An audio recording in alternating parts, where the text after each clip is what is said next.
구약성경 747쪽 느헤미야 13장 6절에서 9절 한 절씩 교독하겠습니다.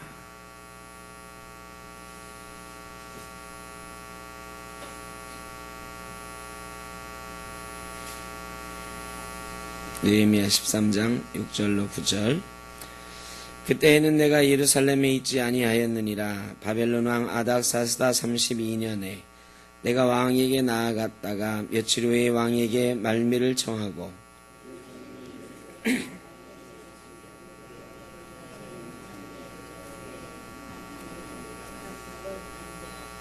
내가 심히 근심하여 도비아의 세간을 그 방 밖으로 다 내어 던지고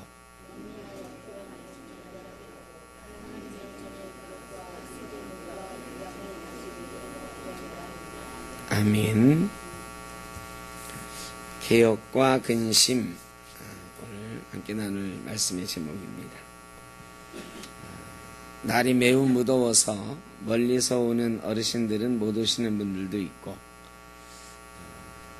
어떤 분은 기도회, 수요 기도회 이 뜨거운 때 잠깐 쉬면 어떠냐고도 하고, 저도 가끔 그 생각이 듭니다. 어른들 멀리서 오시는데 좀 쉬어야 되는 거 아닌가 싶다가도 한 번 쉬면 다시 하기 싫다.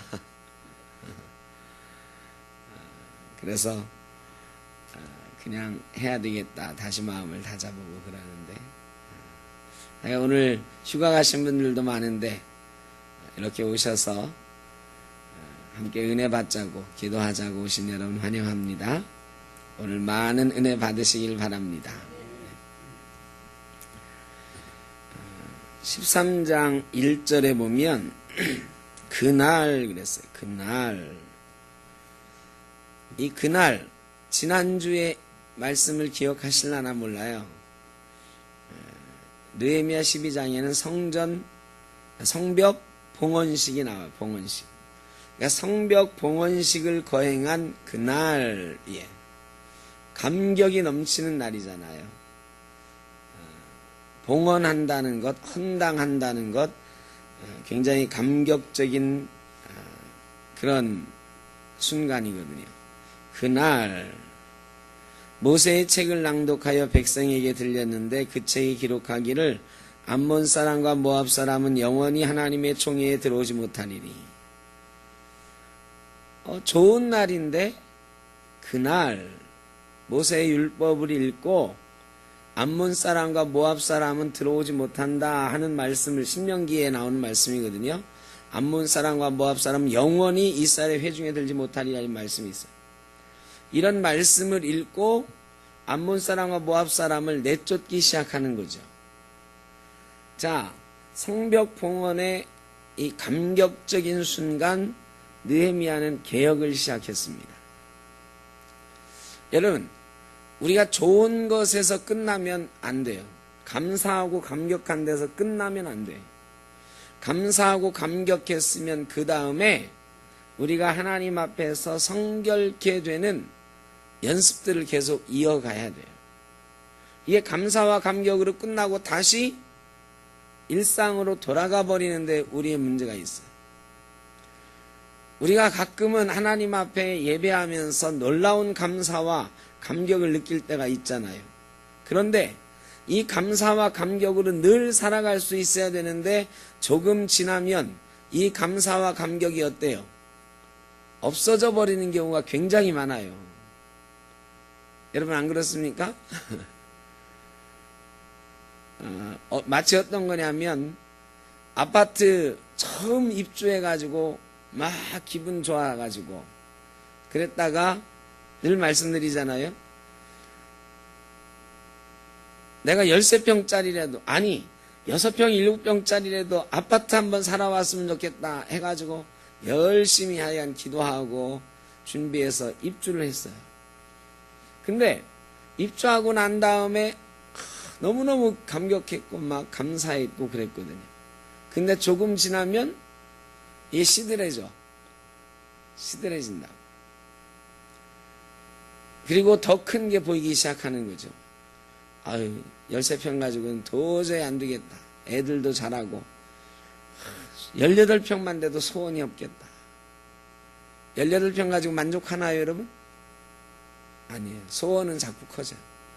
그러니까 감사와 감격으로 막 넘쳐났던 마음이 우리의 상황들 속에 들어가면 다시 다른 소원이 생기고 다시 내가 뭔가 부족하다는 느낌을 갖게 된다. 그런 것처럼 이 이스라엘 사람들이 성벽을 봉헌했어요. 감사와 감격으로 봉헌했어요. 그런데 그들의 상황을 보니 여전히 감사하지 못할 일, 신앙을 가로막는 많은 일들이 보이고 있었어요. 그래 느헤미야는 감사하고 감격하는 바로 그날 우리가 이제 성벽을 봉헌했으니 하나님이 우리에게 이 성벽을 짓게 해주셨으니 이제 이 성벽 안을 깨끗하게 해야 된다. 이 성벽만 쳐놓고 온갖 더러운 것들이 다 안에 들어오면 무슨 소용이 있겠느냐? 이 성벽 안에 하나님의 백성이 살아간다라고 하는 그런 모습을 우리가 만들자. 정화하는, 개혁하는 운동을 바로 그날로 시작했어요. 암몬과 모압 사람은 들어오지 못한다 그랬어요. 근데 암몬과 모압 사람이 들어오지 못하는 이유가 요즘 우리가 새벽기도 시간에 읽고 있는 민수기 말씀에 나오는 발람의 일로 인해서다. 그렇게 성경은 말씀하고 있습니다. 발람의 일은 뭐냐? 이스라엘 백성이 가나안 땅으로 이제 막 가려고 하는 순간에 발락이라고 하는 모압 왕이 이 발람을 시켜가지고 이스라엘을 저주하라고 한 사건이에요. 그리고 이 저주가 안 통하니까 나중에 발람이 하나님 말씀을 듣는 척 하다가 다시 이 모압 여인들을 이스라엘 사람들에게 보내서 음란한 행위를 하게 해가지고 이스라엘 사람들을 시험에 빠뜨리는, 그래 이스라엘을 망하게 하려고 하는 수작을 부렸던 그 민족이 바로 모압 암몬 족속이다. 그래서 그 일로 인해서 하나님이 이스라엘 백성 가운데에 암몬과 모압 사람은 들이지 마라. 그렇게 명령하셨어요. 그리고 나서 그 3절에 보면 백성이 율법을 듣고 곧 섞인 무리를 이스라엘 가운데서 모두 분리하였느니라. 여러분, 개혁의 처음은 분리에서 시작이 됩니다. 우리 삶에서 하나님 뜻이 아닌 것을 분리해내는 것부터 시작하는 거예요. 이게 굉장히 어려워요. 모압과 암몬 사람이 같이 사는 사람이 많이 있었거든. 결혼한 사람도 있었거든. 분리해내기가 쉽지 않아요. 근데 분리해냈다 그랬습니다. 여러분, 우리 삶 가운데도 분리해내기 어려운 게 많잖아요. 이게 예수 믿는 사람으로서는 이거 다시 한번 생각해 봐야 되는 일인데 하는 일들 우리 삶에 있어요. 근데 그걸 단호하게 분리해내기가 정말 어려워요. 정말 어려워요.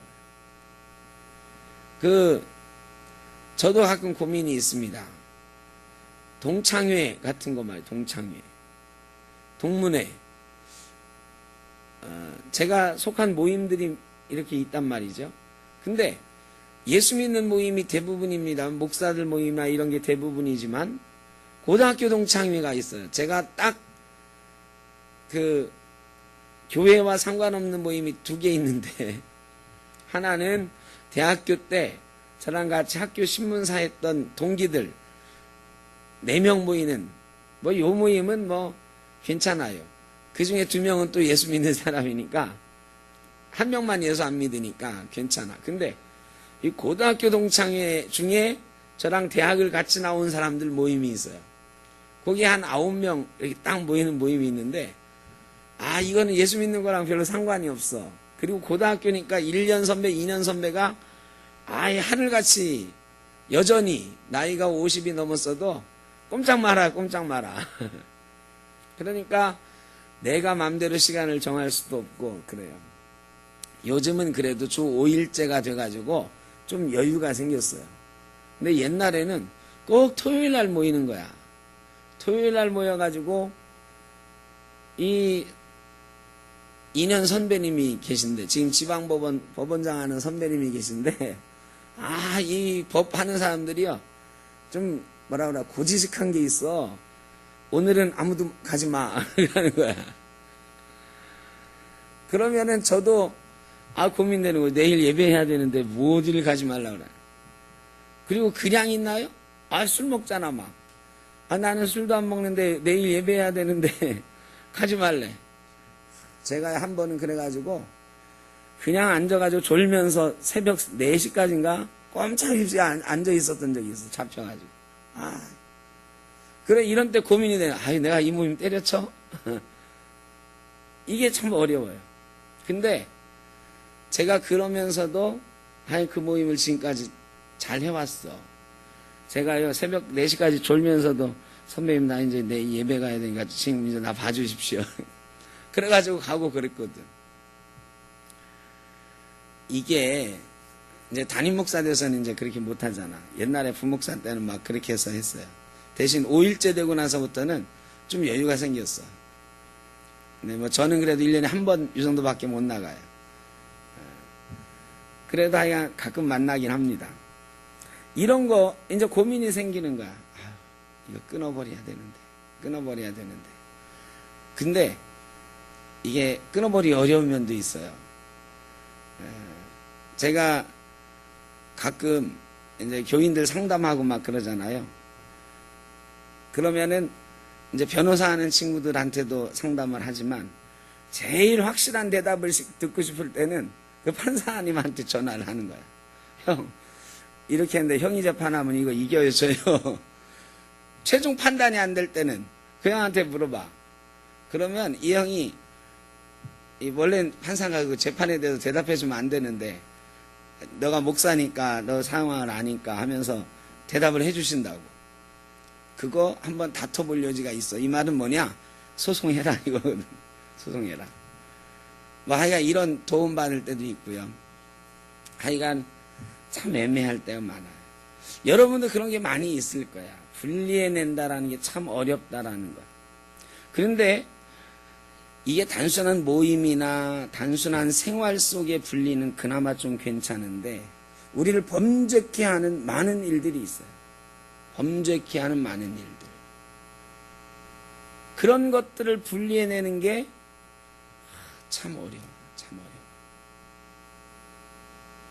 근데 이스라엘 백성 가운데 암몬과 모압 사람을 분리해내는 것으로부터 개혁은 시작됐습니다. 여러분 우리 삶에서요 하나님 뜻대로 한번 살아보고 싶다. 내가 하나님 뜻에 맞는 삶을 한번 만들어보고 싶다. 그러면 분리해내는 것부터 해야 되는 것 같습니다. 우리 삶 속에서 이거는 분리해내야 돼. 그렇다고 해서 세상 사람들하고 관계를 뚝 끊고 살으라는 건 절대 아닙니다. 이 말을 오해해가지고 아니면 과하게 해석해서 세상 끊고 들어와 하는 거 다 뭐예요? 그거는 이단이야, 이단. 세상 끊고 들어와 이게 아니고 죄 짓게 하는 삶의 요소들로부터 나를 분리해내는 것 굉장히 중요하다. 이스라엘의 개혁은 그것으로부터 시작했습니다. 그 다음에 우리가 읽은 말씀에 보니까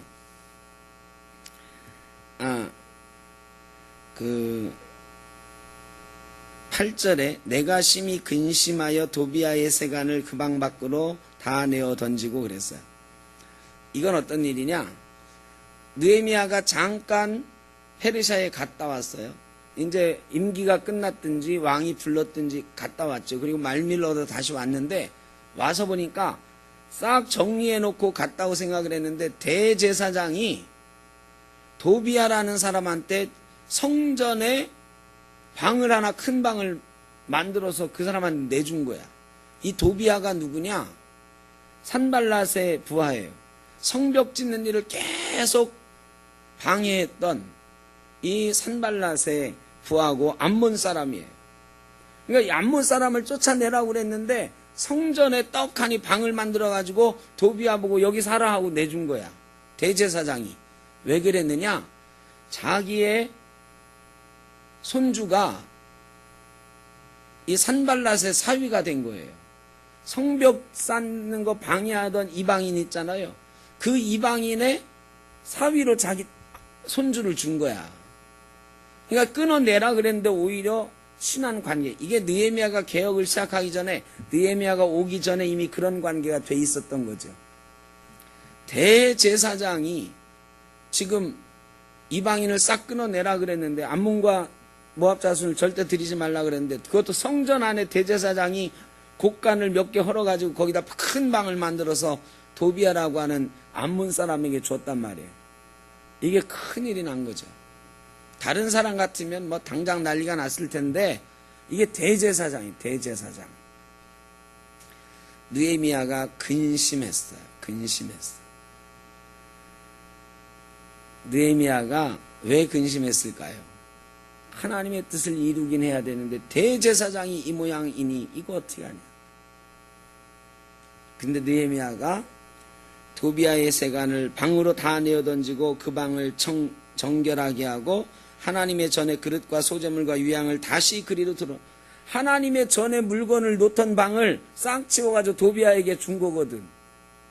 그래, 이 도비아를 싹 쫓아내고 세간살이 다 내던지고 다시 하나님의 물건들로, 성전의 물건들로 채워놨다 그래.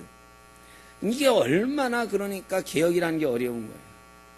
그렇게 사람들이 이방인들과의 관계를 끊어내지 못하는 거예요. 여러분, 우리가 하나님의 전을 다른 것으로 채워가는 경우가 얼마나 많이 있습니까? 예배하고 기도하고 이런 자리여야 되는데 우리 사람의 욕심으로 얼마나 많은 것들로 채워가요. 우리 삶도 우리가 하나님의 전이라고 그랬는데, 여러분 우리 마음의 곡간 다 헐어내고 혹시 이방인에게 내어주는 데 없어요? 혹시 다른 데 막 내어주고 있는 거 없습니까?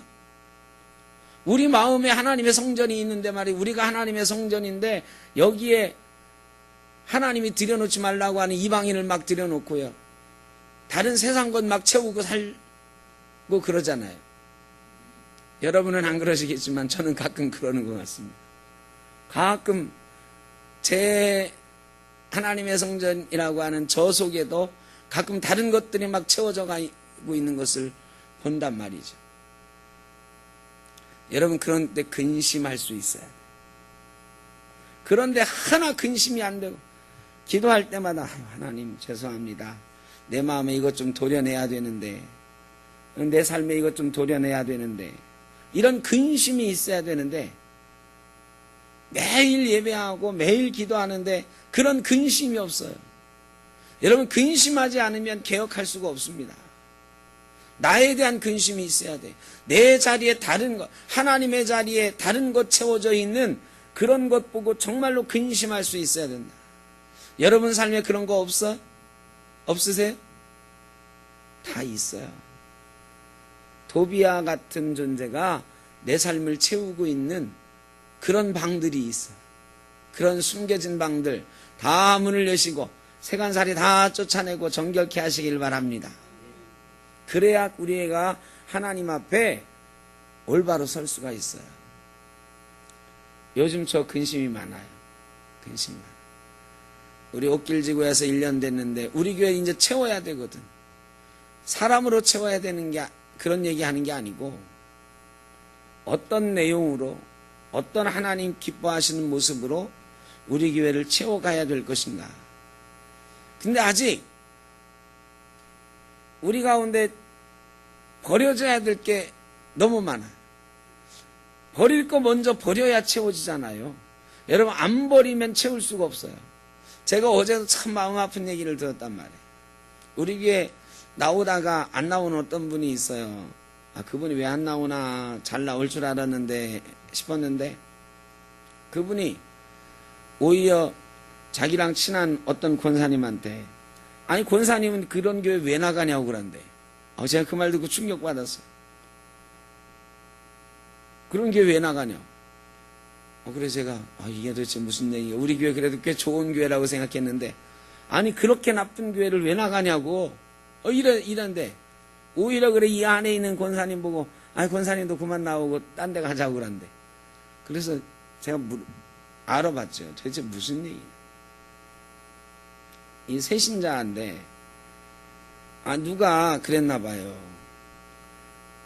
우리가 구로동교회에서 싸우고 나왔다고. 근데 그분이 그런 트라우마가 있는 분이야. 다른 교회 싸우는 거 꼴보기 싫어서 교회를 옮겨보겠다고 생각하고 우리 교회 왔는데, 우리 교회 누가 시시콜콜하게 막 옛날에 있던 얘기 다 하면서 얘기를 했나 봐. 근데 좋은 뜻으로 한 것 같아요. 우리는 그래서 죄송합니다. 그 얘기 듣는 거야. 목사님이 좋아서 우리는 같이 나오고 뭐 했는데 막 이런 얘기를 했대. 근데 그분은 그 얘기는 하나도 안 들려. 뭐만 들려? 싸우고 나왔다. 아니 싸우고 교회를 깨고 나온 사람들하고 왜 같이 교회 생활하냐고. 제가 그 말 들으면 참 마음이 아팠어요. 아니 새신자한테 왜 그런 얘기를 하는 거야. 그 구르동교회 얘기는 좀 잊어버리세요. 이제 진짜 잊어버려야 돼. 그리고 새가족들한테 설명을 하면 제가 신방하면서 차근차근 설명을 하고 해야 할 건데 한 분들도 있고 다르고 어다른데 자꾸 새가족들 붙들고 얘기 저 얘기 막. 물론 구르동교회 나올 때 쌓인 게 많으신데 쌓인 걸 왜 새가족한테 푸냐고. 제가 아직 멀었다. 우리 아직 멀었다.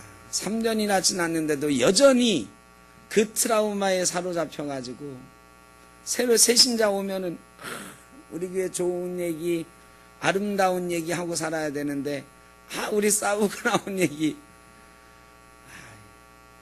아직 우리가 분리시켜야 되는 얘기가 너무 많다. 우리 교회 비워야 돼. 여러분 여기 구르동교회 출신이 아니신 분들은 대단히 죄송한데 혹시라도 여러분 새로 오신 분들이 그런 얘기 들으셨어도 그냥 뭔가 사정이 있었겠지 하시고 이제 좋은 교회를 우리가 다 비우고 만들어 가야 된다. 이런 마음을 좀 가지시면 좋겠어요. 제가 요새 근심이 그래 더 깊어졌어요. 어제부터. 아직도 우리가 비워야 될 게, 나는 지금 이제 3년쯤 됐으니까 이제 좋은 것들로 좀 우리 교회를 채워가야 되겠다 이 생각을 하고 있는데 아직도 뭐가 많으냐? 버려야 될 게 너무 버려야 될 게 너무 버려야 될 게 많으면 채워질 수가 없어요. 우리가 완전히 새로운 모습으로 우리 교회를 하나님 기뻐하시는 그런 모습으로 바꿔가야 된다.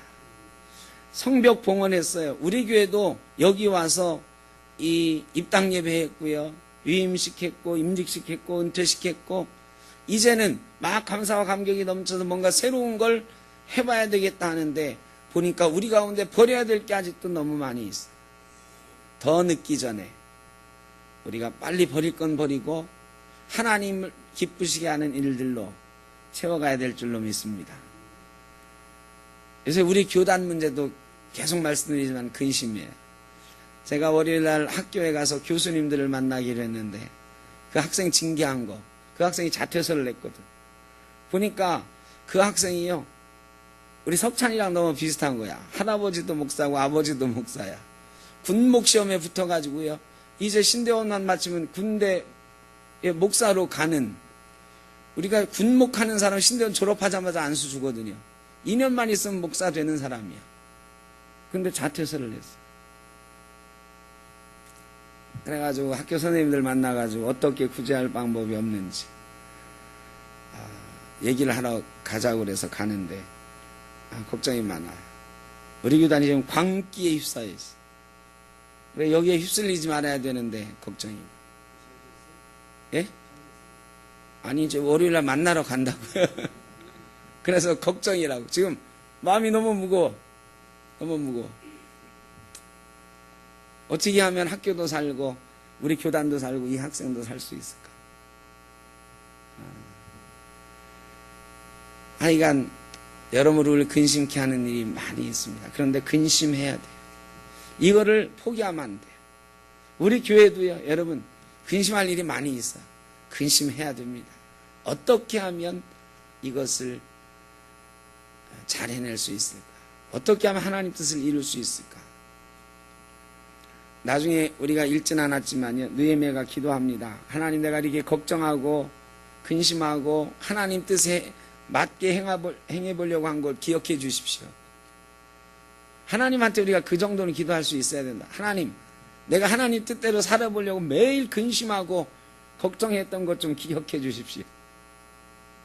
이런 기도 좀 할 수 있어야 되지 않을까. 여러분 어떻게 그런 기도 하실 만 하십니까? 어떻습니까? 내가 하나님 뜻대로 살아보려고 매일 근심했습니다. 하나님, 이제 나에게 상도 좀 주십시오. 기억해 주십시오. 느헤미야가 그런 기도를요 3번이나 해요. 3번이나. 느헤미야 13장에서 3번이나. 하나님, 내가 하나님 뜻대로 하려고 했던 거 기억해 주십시오. 11조 안 하던 11조 안 하던 사람들 다시 11조 하게 해서 레위인 세운 것 기억해 주십시오. 뭐 이런 자랑을 해요, 자기가. 여러분, 하나님 앞에 잘 서보려고 근심하는 자는 하나님 앞에 자랑도 하게 될 줄로 믿습니다. 우리 샘터교회와 우리 모든 권속들이 그런 걱정과 근심 속에 하나님을 기쁘시게 하고 하나님 앞에 하나님 나를 기억해 주십시오. 이렇게 기도할 수 있는 저와 여러분 되실 주의 이름으로 축원합니다. 기도하겠습니다. 사랑의 아버지 하나님, 걱정하고 근심합니다. 어떻게 하면 하나님 앞에 바로 살아갈 수 있을까? 어떻게 하면 하나님 기뻐하시는 교회가 될 수 있을까? 어떻게 하면 우리 한국교회가 하나님 앞에 영광 올려드릴 수 있을까? 안타깝고 답답해서 근심합니다. 아버지 하나님, 우리의 근심을 기억해 주시고 우리가 하나님 앞에 비울 것은 비우고 하나님 기뻐하시는 일들로 채워가는 귀한 역사가 있게 하여 주옵소서. 오늘도 우리를 다 비우고 하나님의 충만하신 은혜로 성령의 충만함으로 우리를 채우고 돌아갈 수 있게 하여 주옵소서.